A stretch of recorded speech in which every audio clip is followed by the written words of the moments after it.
क्या आपका भी हिना एप्लीकेशन के बाद हेयर में कलर ऑरेंज कलर या फिर बिल्कुल ही लाइट कलर आता है जो देखने में बहुत ही बुरा लगता है? ये देखिए मैंने सिंपल हिना एप्लीकेशन किया है और मेरे बालों में शेड कितना वन एप्लीकेशन में ही कितना प्यारा शेड आया है। तो आज मैं आपको बताऊंगी हिना एप्लीकेशन करने का बिल्कुल बेस्ट तरीका। उसके लिए आपको अपना हिना पैक प्रिपेयर कर लेना है। अगर आप हेयर ग्रोथ चाहते हो तो इसमें ऑनियन जूस डाल सकते हो, कंडीशनिंग चाहते हो तो आप इसमें कर्ड डाल सकते हो, आप इसमें फेनुग्रीक सीड भी डाल सकते हो, उनको पीस के उनका पाउडर बना के डाल सकते हो जिससे हेयर ग्रोथ हो। यहाँ मैंने आंवला, रीठा और शिकाकाई को रात को भिगो दिया था। जब मैंने हिना एप्लीकेशन के लिए अपना हिना पैक प्रिपेयर किया तो उसमें आंवला, रीठा और शिकाकाई का पैक डाल दिया था। यहाँ मैं एप्लीकेशन स्पून से और ब्रश से दोनों से करके दिखाऊंगी। मैं सिर्फ रूट्स को टचअप करती हूँ। आज तक मैंने अपनी पूरी फुल लेंथ पे हिना का एप्लीकेशन नहीं किया है, बट हिना का कलर मेरे पूरे बालों पर आता है। आपको इस तरह से सेक्शन कर लेने हैं और अपनी रूट्स को टारगेट बनाना है। और जब आप स्पून से मेहंदी लगाते हैं तो आपकी एक थिक लेयर आपके बालों पे चढ़ती है जिससे उसका कलर बहुत ही डार्क मैरून कलर का आता है जो देखने में बहुत ही प्यारा लगता है। एक ऐसा शेड जो आपको महंगे पार्लर वाले भी नहीं दे सकते, ऐसा शेड आपके हिना का आ जाएगा और जो बिल्कुल नेचुरल होगा।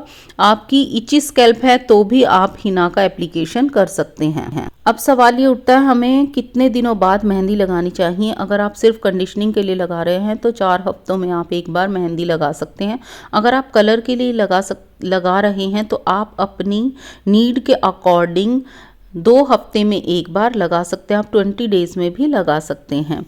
अच्छा, आपकी अगर ऑयल प्रोडक्शन बहुत ज़्यादा है तो उसको कंट्रोल करने के लिए भी हिना एप्लीकेशन आपकी बहुत हेल्प करता है। ये एक नेचुरल तरीका है अपने स्कैल्प से एक्सेस ऑयल को हटाने के लिए जो हमारे बालों की जड़ों को बहुत ही नुकसान पहुंचाता है। अब सवाल ये उठता है कि हमें हिना का एप्लीकेशन कितनी देर तक रखना चाहिए। अगर आप सिर्फ कंडीशनिंग के लिए कर रहे हैं तो आप 1 घंटा रख सकते हैं। अगर आप बालों में कलर करने के लिए रख रहे हैं तो आप 3 से 4 घंटे भी रहने दें।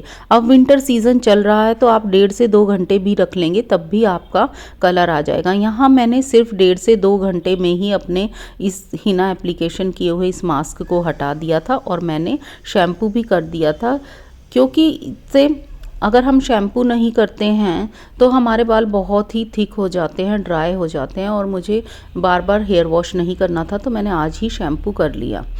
अब है कि यहाँ क्या हम गीले बालों में मेहंदी लगा सकते हैं? तो यस, इसका आंसर है यस। आप गीले बालों में भी हिना एप्लीकेशन कर सकते हैं। आपका हेयर का जो कलर है वो वैसा ही आएगा। अब है हिना में जो प्रोटीन होता है और जो एंटी फंगल प्रॉपर्टीज़ होती हैं वो हमारी जो हेयर की ग्रोथ के लिए और बालों की जो हमारी हेड की स्कैल्प के लिए वो बहुत ही अच्छी होती है। इसलिए आपको मैं रिकमेंड करूँगी डाई छोड़ के आप हिना एप्लीकेशन ट्राई कीजिए। इससे आपके जो रूट्स हैं वो स्ट्रॉन्ग हो जाएंगी, नए बाल उगेंगे और जो आपके हेयर डाई की वजह से आईब्रोज और आई लैशेज़ भी वाइट हो जाती हैं वो भी होने से बच जाएंगी। तो इस तरह से आप सेक्शंस लेते हुए धीरे धीरे अपने पूरे बालों में स्पून की हेल्प से हिना अप्लाई कर लेंगे।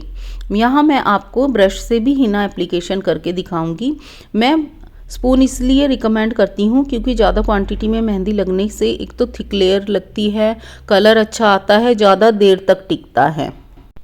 आप भी इस तरह से सेक्शंस डिवाइड करते हुए अपने बालों में हिना एप्लीकेशन करिए। और अगर आपको मेरी हिना से रिलेटेड और भी वीडियोस चाहिए तो आप मुझे कमेंट बॉक्स में कमेंट करके बता सकते हैं। आप मेरी मेकअप वीडियोस भी देख सकते हैं, हाउस होल्ड से रिलेटेड आप मेरी प्लेलिस्ट में जाके वीडियोस देख सकते हैं।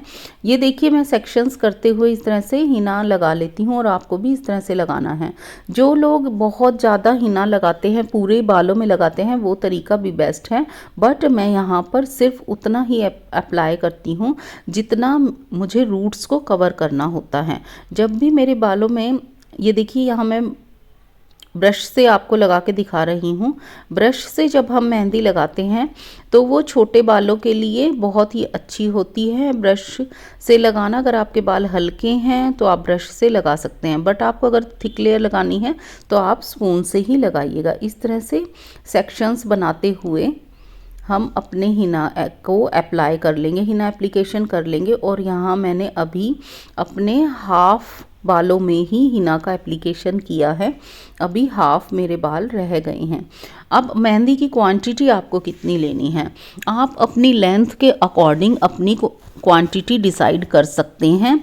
और आपको ज़्यादा पतला पेस्ट भी नहीं बनाना, आपको इतना थिक पेस्ट बनाना है जो आपकी रूट में स्टे कर सके, वो लिक्विड फॉर्म में पिघल के आपके फेस पे बार बार ना बहे। तो इस तरह का आपको एक हिना का पेस्ट बनाना है। अगर आपने हिना की क्वांटिटी कम और रीठा, आंवला, शिकाकाई इनकी क्वांटिटी ज़्यादा ले ली, तब भी आपके बालों में हिना का कलर नहीं आएगा, वो एक ऑरेंज कलर आएगा जो आपको अच्छा नहीं लगेगा। तो आपको हिना की क्वांटिटी को ज़्यादा रखना है। जैसे 4 स्पून अगर आपने हिना ली है तो आपको हाफ स्पून कोई भी अगर आप पाउडर डालते हैं तो वो डालना है। जैसे मैंने यहाँ पर 4 to 5 स्पून अगर मैंने हिना ली है तो मैं इसमें हाफ स्पून आंवला, हाफ स्पून रीठा और हाफ स्पून शिकाकाई पाउडर का डालूंगी। आप इसमें करी लीव पाउडर भी डाल सकते हैं, आप इसमें रोज़मेरी लीव्स पाउडर भी डाल सकते हैं। इससे बालों की ग्रोथ बहुत अच्छी हो जाती है। मैंने पहले खुद पे ट्राई किया है तभी मैं आपको बता रही हूँ। और आपको हिना एप्लीकेशन करते टाइम बालों को सबसे पहले सुलझा लेना है, डिटेंगल कर लेना है।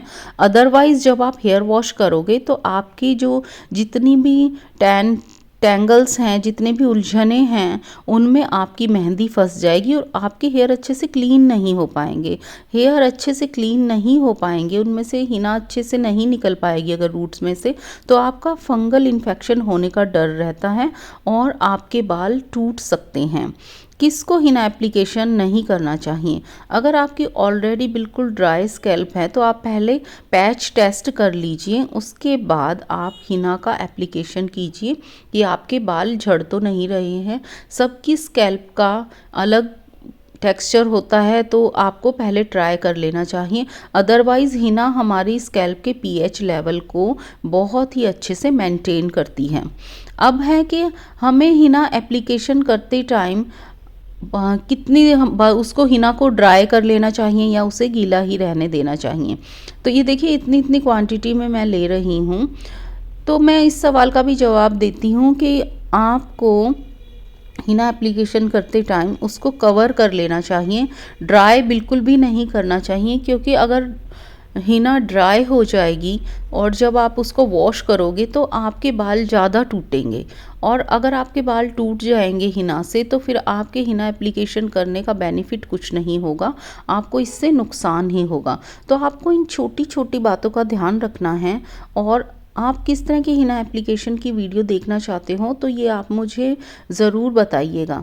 तो यहाँ मैंने इस साइड के भी सेक्शन ले लिए हैं और इसमें भी मैंने हिना अप्लाई कर दिया है। तो इतने से ही बाल बचे हैं जिनमें हिना एप्लीकेशन करना बाकी है। जितने छोटे सेक्शंस बनाएंगे उतने ही अच्छा आपका टचअप होगा।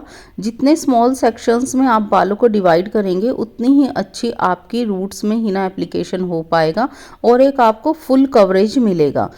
सो फ्रेंड्स, मैं जूड़ा बनाने के बाद यहाँ ये देखिए इस तरह से अपने बालों को पीछे से टचअप कर दूंगी, जिससे कोई अगर बाल छूट गया है तो उसको भी अच्छे से हिना लग जाए, यानी कि मेहंदी लग जाए और उसका भी फुल कवरेज हो जाए।